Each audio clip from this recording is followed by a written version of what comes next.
ายดีท่านผู้ชมมาพบกับสองเจ้าเบาสารบัญที่เก่าเดิม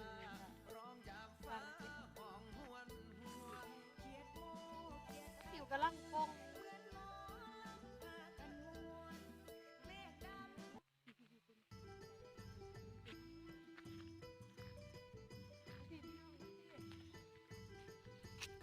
อยากเมาแต่เนี้ยมาลมคุมปนเดียวอีกก็ดิ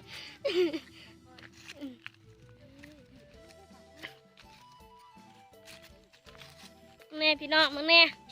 พักติวงามงามมึงนี่เอาไปกิน พักติวสมิก พักติวสด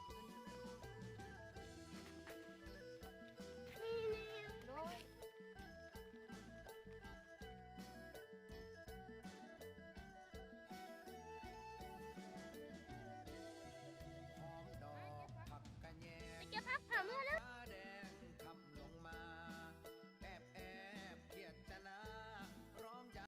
ปูยาตีนกับแกถูกฝนแลเขียวตระการควายทุยเสร็จจากงานเล็มหญ้าอ่อนตามคันนาลงแจงพอพุ่มพูตื่นเช้าตรู่รีบออกมาเร่งรถไทยหดนาเรียบนำฟ้าฟ้าโอ้น้ำฝน อีสานบ้านของเฮาอาชีพเก่าแต่ ยูมูพี่น้องยูมู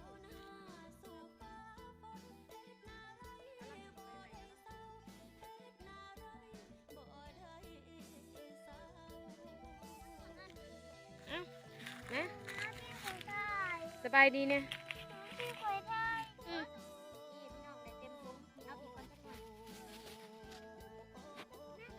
ป้ากล่องนาสัตว์งามเห็นใบใหม่เจ้าพึ่ม เนี่ยเมื่อตัวนี้ มึงแน่ โอ้ยขันคอ